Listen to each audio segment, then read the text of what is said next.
J'ai maintenant le plaisir d'accueillir Lucie Bertrand. Lucie Bertrand qui a déjà enseigné à Concordia. On recevait tantôt Stéphie Boulanger qui était étudiante à la maîtrise, mais vous avez enseigné en tant que mime à Concordia. Donc, c'est une des portions de votre carrière, puisque aujourd'hui, on vous accueille surtout pour votre production visuelle.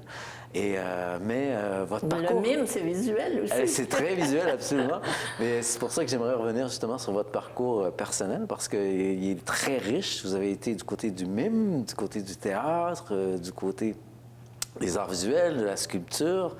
Et comment tout ça, finalement, le chant, l'écriture, comment entrevoyez-vous cette démarche, ce parcours qui a vu plusieurs arts être abordés et expérimentés?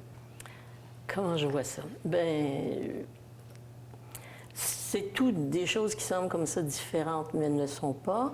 C'est surtout que j'étais acceptée aux Beaux-Arts à 20 ans, à la belle école, c'est à rue Sherbrooke. Oh là là, oui! Pas à 20 ans, à 16 ans, puis mes parents voulaient pas. Puis après, ben, j'ai fait un cours classique, là, le bac, puis avec des concentrations quand même en sculpture, puis en théâtre un peu. Puis là, après ça, ça a été le mime qui est arrivé. J'imagine que vous êtes assez sensible donc aux artistes, si on pense aux artistes québécois, à l'automatisme québécois, où là, justement, il n'y avait pas la contrainte de la raison, justement, on voulait s'exprimer directement, spontanément, sans réfléchir à la manière des surréalistes. Donc, j'imagine que dans votre production, il y a un peu de cet aspect-là. Bien, c'est sûr qu'il y a... Mais eux, c'était un mouvement de révolte, de changement, là, qu'ils étaient... Mais ils nous ont montré aussi que c'était ça. Je veux dire, sortir du très, très conventionnel, puis de se donner cette liberté. Maintenant, il peut y avoir du figuratif là-dedans. Mais le départ, on ne sait pas. Il ne faut pas dire, si je dis je veux faire un visage, mais je risque de faire un nez comme on... Mais si je me mets à peindre vraiment ce que je vois, bien, c'est jaune, c'est rose, c'est orange, c'est pas un nez. Il n'y en a pas de nez. Là, Puis quand on laisse tout ça, mais on est porté à vouloir se rassurer avec, voilà, il y a deux yeux, c'est comme ça, un œil. Mais c'est pas comme ça, un œil. C'est pas du tout ça. Mais c'est eux qui nous ont donné cette voie-là, un peu de regarder Cézanne.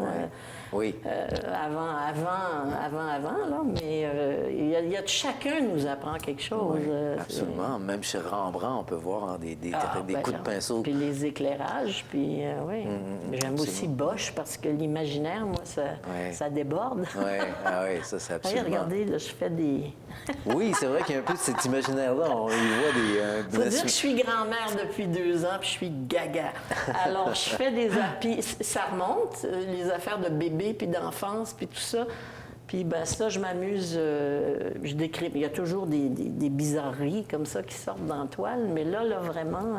on dirait un bestiaire. Un bestiaire, oui, ça pas après ça. Oui, très intéressant. Justement, les gens sont peu familiers souvent, et malheureusement, mais bon, on peut comprendre pourquoi, avec l'art abstrait, parce que déjà, l'art abstrait nous présente une densité de signes visuels qu'on peut difficilement décrypter spontanément. Donc, il faut s'y attarder, il faut regarder, il faut que le regard porte longtemps sur l'œuvre pour qu'on puisse s'en pénétrer et qu'on puisse entrer aussi dans cette œuvre-là. Très long. Alors, c'est un peu le processus que vous avez clairement établi dans votre production à partir de l'encre. Oui. Sur papier glacé, ce qui permet, j'imagine, là, des effets spontanés encore plus vifs.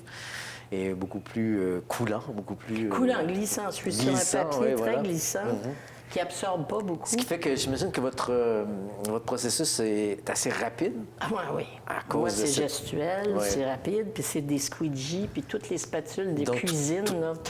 Tout l'aspect du mime, de la conscience du corps intervient certainement. Bien, sans que j'y pense, là, parce que c'est à mon service, peut-être. Mais... C'est ce qui est intéressant, je trouve, de votre façon de vous exprimer par l'encre. Contrairement aux artistes abstraits dont on parlait tantôt, des automatismes ou tout, où l'objectif c'était vraiment d'arriver à une abstraction pure, vous acceptez l'émergence de figures figuratives, de bêtes, de visages qui Elles apparaissent. Quand vous dites qu'il faut regarder, là, après mon barbeau, je me le regarde. Je le tourne, je le regarde, puis je comprends rien, moi non plus, de l'art moderne. Je ne comprends rien de l'art contemporain. Je sais rien, je sais pas ce que j'ai fait, je sais rien. Je le regarde, je vis avec, je le mets dans la salle à dîner et tout. Puis là, des choses jaillissent, des choses arrivent quand on le regarde de côté, l'éclairage plus bas, tout à coup, ah, wow! Regardons ça, ce qu'il y a là-dedans, puis wow. Puis là, je vais décrypter. Là, je vais enlever. Là, chez le sculpteur en moi, là, je vais enlever, retirer. Puis l'encre permet ça. On peut enlever l'encre avec de l'eau, on peut revenir, retrouver des couches.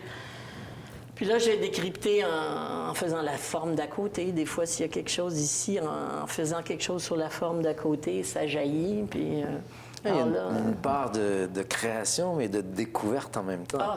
Et puis ensuite de construction à travers les éléments qui évoquent des choses...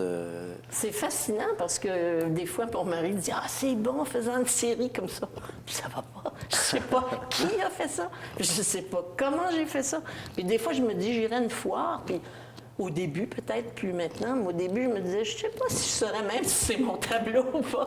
Il y a des fois, c'est tellement que ça arrive. Il y a aussi un plaisir tactile, j'imagine, au moment même de la création. C'est comme une matière vivante devant vous qui bouge. Ah oui, on vient... Ben, c'est comme je vous disais, comme cuisiner. Des fois, ça fait des beaux crémages, puis des belles couleurs. Puis insoupçonné, cette couleur-là qui vient de se diluer. Puis aïe, j'y aurais peut-être pas pensé consciemment d'aller dire, tiens, je vais mettre ce brun-là avec ce petit bleu-là, puis le mélanger, puis faire... Est-ce que ça implique que vous travaillez toujours à plat? C'est-à-dire avec l'encre, oui. Avec l'acrylique, non. Puis l'acrylique, je ne sais pas encore, mais je prends de l'acrylique très liquide ou de l'acrylique open qui sèche moins. Je la dilue beaucoup. Alors non, j'aime vraiment. C'est que c'est un travail comme l'écriture. Et quand j'ai touché l'encre picturalement, ça m'a ramené. Puis je veux d'ailleurs, avec l'exposition que je veux préparer comme ça, là, avec des choses très oniriques, je veux les textes, je veux des poèmes qui, je sais pas comment, là, je veux les intégrer. J'ai plusieurs petites idées, mais... Dans quelle mesure le pictural et le littéraire... où est la différence? Dans le sens où on peut exprimer énormément aussi par l'écrit. Est-ce qu'il y a d'autres types d'émotions qui ont surgi face au pictural? Oui. Ou c'est une complexité différente? Ou... Je dirais que l'écriture, je comprends mieux quand j'écris un texte. Je vois plus... les mots sont là, nomment, disent. On est moins étranger, même si des fois c'est très métaphorique par rapport au paysage, beaucoup la nature qui... Comme dans ce cas-ci, il y a du brouillard là, blanc que j'avais exprimé dans un poème un jour en allant à mon cours de pilates. Il y a du brouillard dehors, puis je suis un peu brouillard en dedans. Ça fait pas... Ça colle, tu sais, puis je m'écris dans l'auto un petit poème.